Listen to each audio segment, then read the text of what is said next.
Hello दोस्तों, मैं हूं जगदीश जोशी। आज के इस वीडियो में हम लोग डिस्कस करेंगे एक मॉड्यूलर एसी कॉन्टैक्टर के बारे में। अब ये जो आपको कॉन्टैक्टर दिख रहा है ये आपको नॉर्मल कॉन्टैक्टर्स से थोड़ा सा अलग दिख रहा होगा।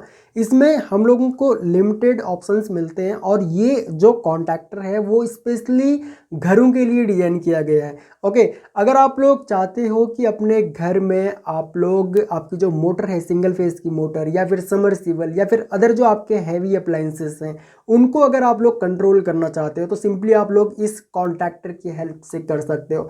अब जो हमारे नॉर्मल कॉन्टैक्टर होते हैं बाकी के जो हम लोग इंडस्ट्री में यूज करते हैं उन कॉन्टैक्टर्स को हम लोग क्या काम करते हैं, एक नॉर्मल एनो पुश बटन हमको चाहिए होता है और उन कॉन्टैक्टर्स को लैच करने के लिए हम लोग उन्हीं कॉन्टैक्टर्स के एनो टर्मिनल को यूज करते हैं या फिर होल्डिंग के लिए हम लोग एनो टर्मिनल को यूज करते हैं। लेकिन इस कॉन्टैक्टर के साथ में ऐसा नहीं है। इस कॉन्टैक्टर में हम लोगों को A1 और A2 पे परमानेंट सप्लाई देनी पड़ेगी, तब जा करके आपका ये कॉन्टैक्टर होल्ड रहेगा। ओके, तो परमानेंट ही इसमें सप्लाई हमको देनी पड़ेगी। आप लोग यहाँ पे क्या काम कर सकते हो, क्योंकि ये कॉन्टैक्टर स्पेशली घरों के लिए डिजाइन किया गया है तो आप लोग यहाँ पे इसको परमानेंट सप्लाई दे सकते हो। चाहो तो आप लोग यहाँ पे एक सेलेक्टर स्विच इस तरीके का यूज कर सकते हो या फिर नॉर्मल कोई भी आपका कोई टॉगल स्विच हो या फिर कोई भी स्विच हो उसको आप लोग यूज कर सकते हो, जिससे कि कॉन्टैक्टर के A1 और A2 यानी कि कॉइल पे परमानेंट सप्लाई रहे।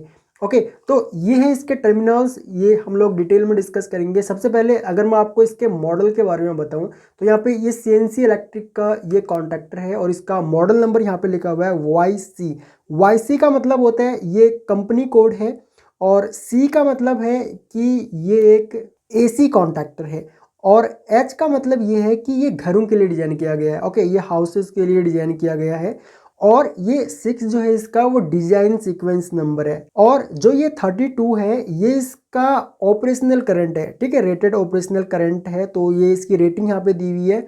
और यहाँ पे 2 का मतलब जो है वो है number of normal open contacts, यानी कि ये वाले कॉन्टैक्ट्स जो आपको मिल रहे हैं वो 2 ही मिल रहे हैं। ओके, और 0 का मतलब है कि भाई इसमें क्लोज कॉन्टैक्ट कितने हैं, तो क्लोज कॉन्टैक्ट इस कॉन्टैक्टर में एक भी नहीं है तो इसलिए यहाँ पे 0 दिया हुआ है। अगर मान लो 1 होता तो यहाँ पे 0 की जगह 1 होता, 2 अगर क्लोज कॉन्टैक्ट होते तो यहाँ पे 2 होता। तो ये कुछ इस तरीके से इसका मॉडल नंबर रहता है। हर एक मॉडल में ही उस डिवाइस की पूरी स्पेसिफिकेशंस होती है एक तरीके से। ओके, एंड बाकी डिटेल्स यहाँ पर भी आप लोगों को मिल जाएंगी। ठीक है, यहाँ पर भी लिखा हुआ है कि इसका रेटेड करंट जो है 32 एम्पियर है एंड वोल्टेज यहाँ पे बाकी डिटेल्स यहाँ पे लिखी हुई है। अगर हम लोग इसके कॉन्टैक्ट्स की बात करें, मान लो अगर आप लोग मोटर या समरसीबल में घरों में इसको कहीं पर भी यूज करना चाहते हो।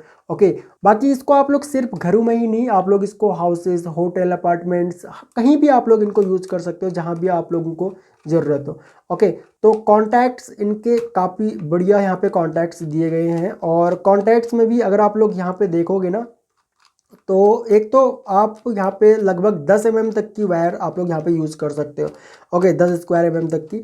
और साथ में जब आप लोग इनके कॉन्टैक्ट्स को यहाँ पे टाइट करते हो तो यहाँ पे देखो अंदर एक प्लास्टिक का यहाँ पे इन लोगों ने इंसुलेशन टाइप का यहाँ पे कुछ लगाया हुआ है, ताकि मान लो अगर कोई अंगुली भी यहाँ पे इस तरीके से डाल देता है तो उसको एक तरीके से शॉक नहीं लगेगा। ठीक है, इलेक्ट्रिक शॉक यहाँ पे नहीं लगेगा। तो ये इस तरीके से ये एक सेफ्टी पर्पज़ के लिए इन लोगों ने यहाँ पे दिया हुआ है। ठीक है, बाकी अगर आप लोग कॉन्टैक्ट्स में देखोगे तो उन कॉन्टैक्ट्स में क्या होता है कि यहाँ पे ऐसा कुछ सेफ्टी का अरेंजमेंट नहीं रहता है। ठीक है, ये टर्मिनल्स यहाँ पे खुले रहते हैं। सेम आउटपुट साइड में भी अगर आप लोग देखोगे तो आउटपुट साइड में भी सेम यहाँ पे ये देखो ये है और ये शायद PVC टाइप का कुछ इन लोगों ने यहाँ पे कोई प्लास्टिक यहाँ पे यूज़ किया हुआ है। ओके, अगर मैं इसके कॉन्टैक्ट्स लूज़ करता हूँ तो यहाँ पे आप लोगों को ये इस तरीके से देखने को मिलेगा। ठीक है, अगर हम लोग इसके कनेक्शन की बात करें तो मैं जल्दी से इसके कनेक्शन आप लोगों को करके दिखाता हूँ इस सेलेक्टर स्विच के साथ में। तो सबसे पहले यहाँ पे मैं एक न्यूट्रल कनेक्ट करता हूँ A2 के साथ में। तो जैसे आपके एक नॉर्मल कॉन्टैक्टर के कनेक्शन होते हैं सेम इसी तरीके से इस कॉन्टैक्टर के भी कनेक्शन होंगे।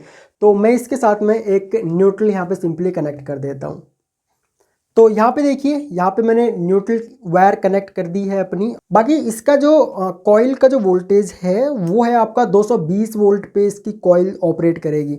ओके, तो यहाँ पे हम लोगों को क्या काम करना पड़ेगा, हम सिंगल फेज से सिंपली इसकी कंट्रोलिंग कर सकते हैं। यहाँ पे A1 और A2 में आपको दिख रहा होगा 220 वोल्ट एंड 60 हर्ट्ज लिखा हुआ है, तो 50-60 हर्ट्ज दोनों पे ही ये आपका काम करेगा।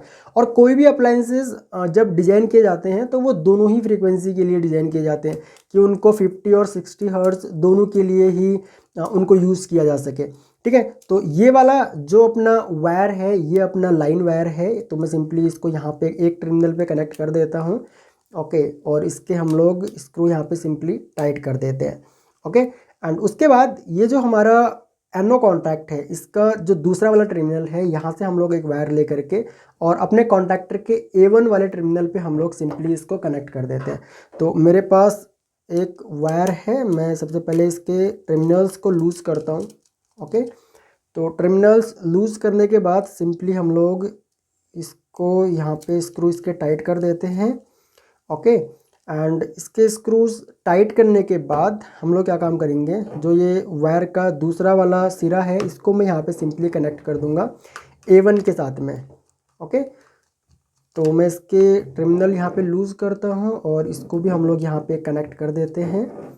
ओके, कुछ इस तरीके से, और यहाँ पे मैं इसको टाइट कर देता हूँ। ओके, तो ये हो गए इसके कनेक्शन, और कनेक्शन कंप्लीट होने के बाद अब हम लोग क्या काम करेंगे, हम लोग इसको चेक करके देखेंगे कि ये कैसे काम करता है। हम लोग नॉर्मल कॉन्टैक्टर्स में क्या काम करते हैं, हम उसको परमानेंट ऑन रखने के लिए हम लोग होल्डिंग देते हैं, यानी कि कॉन्टैक्टर का ही एनो यूज़ करते हैं जिसको कि हम लोग होल्डिंग एनो बोलते हैं। ओके, तो हम लोग उसको यूज़ करते हैं होल्ड करने के लिए, लेकिन इस कॉन्टैक्टर में आपको अलग से होल्डिंग देने की ज़रूरत नहीं है, लेकिन इसके A1 A2 पे आपको परमानेंट सप्लाई देनी पड़ेगी। ठीक है, अगर आप इसको होल्ड रखना चाहते हो तो। ठीक है, तो मैंने यहाँ पे पावर ऑन कर दी है। पावर ऑन करने के बाद यहाँ पे हम लोग क्या काम करेंगे, अपने सिलेक्टर स्विच को मैं सिंपली यहाँ पे ऑन करता हूँ।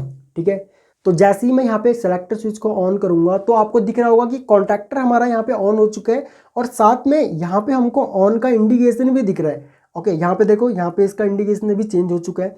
और अगर मैं इस सेलेक्टर स्विच को यहाँ पे ऑफ कर देता हूँ, मान के चलो यहाँ पे मैं इसको ऑफ करता हूँ, तो ऑफ करते ही अब आपको देखने को मिलेगा कि यहाँ पे पहले जो हल्का सा ऑरेंज कलर का हमको इंडिकेशन मिल रहा था वो भी यहाँ पे नहीं मिल रहा है, और आप आवाज़ भी सुन सकते हो। ठीक है, कॉन्टैक्टर नॉर्मल कॉन्टैक्टर की तरह ये काम करेगा, लेकिन थोड़ा सा इसको मॉडिफाई किया गया है।